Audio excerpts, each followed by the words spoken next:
ಆತ್ಮೀಯ H16 news ಅರ್ಥಾತ್ ಸೀತಾರಾಮ್ ನ್ಯೂಸದ ವೀಕ್ಷಕರೇ, ನಾನು ನಿಮ್ಮವ ಎಂ ಆಯುಧ ಮಲ್ಲಪ್ಪ ಜೊತೆ ಅವರು. ತಾವು ಈಗ ಸುದ್ದಿಗಳ ಲೋಕಕ್ಕೆ ಎಂಟ್ರಿ ಹೊಡಿತಾ ಇದ್ದೀರಿ. ಈ ಸುದ್ದಿಗಳನ್ನು ಪ್ರತಿಯೊಂದು ನೋಡೋ ಜೊತೆಗೆ ನಿಮ್ಮ ಅಭಿಪ್ರಾಯಗಳನ್ನು ಹೊಸ್ತಾ ಇರ್ರಿ. ಯಾಕಂದರೆ ಈ ಸುದ್ದಿಗಳು ನಿಮಗಾಗಿ, ನಿಮ್ಮ ಬದುಕಿಗಾಗಿ, ನಿಮ್ಮ ವೈಚಾರಿಕೆಗಾಗಿ, ನಿಮ್ಮ ತಿಳುವಳಿಕೆಗಾಗಿ ಅನ್ನೋದು ನಿಮಗೂ ಗೊತ್ತು. ಜೊತೆಗೆ ನಮಗೂ ನಿಮ್ಮೊಂದಿಗೆ ಇದೊಂದು ಮಾತಾಡುವಂಥ ಜೊತೆಗೆ ಸುದ್ದಿಗಳನ್ನು ಬಿಡುವಂಥ ಕೆಲಸ. ಈ ಕೆಲಸದಲ್ಲಿ ನಾವು ನಿಮ್ಮೊಂದಿಗಿದ್ದೀವಿ ಅಂತ ಹೇಳ್ತಾ ನೋಡ್ತಾ ಇರಿ ಈ ಸುದ್ದಿಗಳನ್ನು.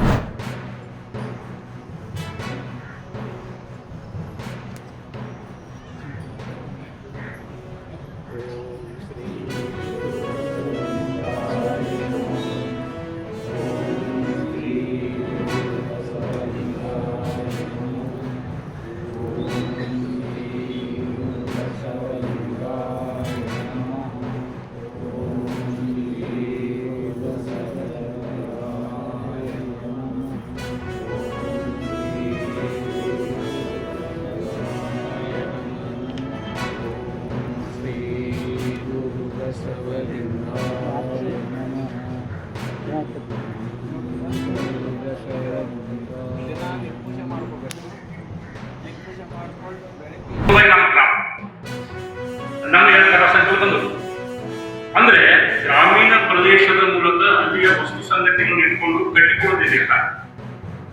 ರಾಮಾಯಣ ಅಂದ್ರು ನಾವು ಬಂದ್ರು ರಾಮಾಯಣ ಯಾಕಂದ್ರೆ ಎಲ್ಲ ಪಾತ್ರಗಳು, ಎಲ್ಲ ಮೂಲ ಸಂವೇದನೆಗಳು, ನೆಲಮೂಲ ಸಂಸ್ಕೃತಿಗಳು ನಮ್ಮ ಗ್ರಾಮೀಣ ಪ್ರದೇಶದಲ್ಲಿ.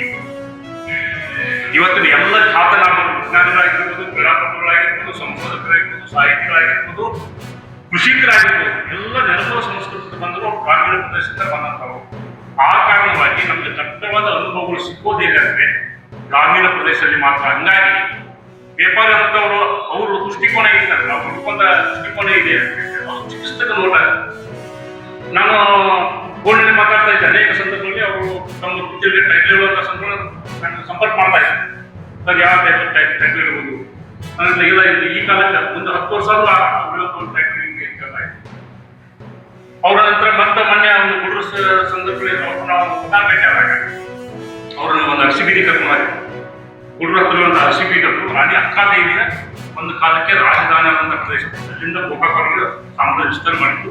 ಅದೆಲ್ಲ ಇದುವಂಥ ಶಾಸನಗಳನ್ನ ಕಟ್ಟಗಳನ್ನು ನೋಡಿ ಅವರು ಅನೇಕ ಕಾಗಿದಾಗ ಅವರು ತಮ್ಮ ಒಂದು ಇದರಿಂದ ಲೇಖನ ಬರುತ್ತೆ. ಅಂದ್ರೆ ಪತ್ರಕರ್ತರಿದ್ದರು ಯಾವಾಗಲೂ 24/7 ಜೀವಂತ ಇಲ್ಲಿ ಕೂತಿರೋದ್ರು ನಿಮ್ದು 10 ಜನಗಳು 4 ದಿಕ್ಕಿಗಳು ನಮ್ಗೆಲ್ಲ 4 ದಿಕ್ಕಿದ್ರೆ ನಿಮ್ಗೆ ಹೇಳ್ತೀವಿ. ನಂತರ ಅಸ್ಪೃಶ್ಯ ಜನಾಂಗದವರು ಸಾಮಾಜಿಕವಾಗಿ, ಶೈಕ್ಷಣಿಕವಾಗಿ, ಆರ್ಥಿಕವಾಗಿ ಹಿಂದುಳಿದಂಥ ಜನಾಂಗವನ್ನು ಮೇಲೆತ್ತೋದಕ್ಕಾಗಿ 1950ರಲ್ಲಿ ಪರಿಶಿಷ್ಟ ಜಾತಿ ಮತ್ತು ಜನಾಂಗಕ್ಕಾಗಿ ಮೀಸಲಾತಿ ಆದೇಶವನ್ನು ಈ ದೇಶದಲ್ಲಿ ಜಾರಿಗೆ ಬಂದ ನಂತರ SCಯಲ್ಲಿ 6 ಜಾತಿಗಳಿದ್ದು, STಯಲ್ಲಿ 6 ಜಾತಿಗಳಿದ್ದು,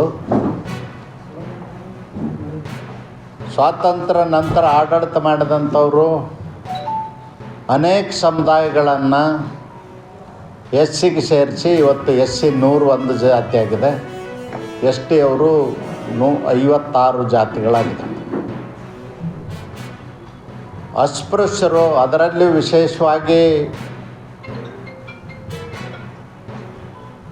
ಸ್ಕ್ಯಾವೆಂಜರ್ಸು, ಸ್ವೀಪರ್ಸು, ರಸ್ತೆ ಬದಿ ಕೂತು ಚಪ್ಪಲಿ ಹೊಲಿತಕ್ಕಂಥವ್ರು, ಗಟಾರ್ ಸ್ವಚ್ಛ ಮಾಡ್ತಕ್ಕಂಥವ್ರು, ಇನ್ನೂ ಅನೇಕ ಕಸಬುಗಳನ್ನು ಮಾಡಿ ಸಮಾಜದಲ್ಲಿ ಅತ್ಯಂತ ಶೋಷಣೆಗೊಳಗಾಗಿರ್ತಕ್ಕಂಥವ್ರನ್ನ ಮೇಲೆತ್ತಬೇಕನ್ನೋ ಉದ್ದೇಶ ಏನಿತ್ತು, ಆ ಉದ್ದೇಶ ಈಡೇರದೆ ಹೋದಾಗ ಮತ್ತು ಮುಂದುವರೆದಂಥವರು SC ಒಳಗಿರ್ತಕ್ಕಂಥ ಮುಂದುವರೆದಂಥವ್ರನ್ನ ಪೈಪೋಟಿ ಮಾಡಿ ಮೀಸಲಾತಿ ಸೌಲಭ್ಯವನ್ನು ಪಡ್ಕೊಳ್ಳೋದಕ್ಕೆ ಆಗದೇ ವಿಶೇಷವಾಗಿ ಈ ಕಾರ್ಯಕ್ರಮದಲ್ಲಿ ಉಪಸ್ಥಿತರಿರ್ತಕ್ಕಂಥ ಊರಿನ ಗಣ್ಯರೇ, ಹಿರಿಯರೇ, ತಾಯಿಯರೇ, ಆತ್ಮೀಯರೇ, ಪತ್ರಕರ್ತರ ಬಂಧುಗಳೇ, ಬಹಳ ಸೂಕ್ತವಾದಂಥ ಪೂರ್ತಿಯನ್ನು ಮೇಲಿಂದ ಮೇಲೆ ಬಸವನ ಬಾಗೇವಾಡಿಗೆ ಯಾರಾದರೂ ಕರೆದು ತರ್ತಾ ಇದ್ದರೆ ಅದು ಬಸವೇಶ್ವರ ಜಾತ್ರಾ ಸಮಿತಿಯ ಎಲ್ಲ ಸದಸ್ಯರು ಅಂತೇಳಿ ನಾನು ಅವರಿಗೆ ಕೃತಜ್ಞತೆಯನ್ನು ಹೇಳಬೇಕು. ಯಾಕೆಂದರೆ ಬಹಳ ಸಣ್ಣ ಪ್ರಮಾಣದಲ್ಲಿ ಕಾರ್ಯಕ್ರಮ ಪ್ರಾರಂಭ ಮಾಡಿ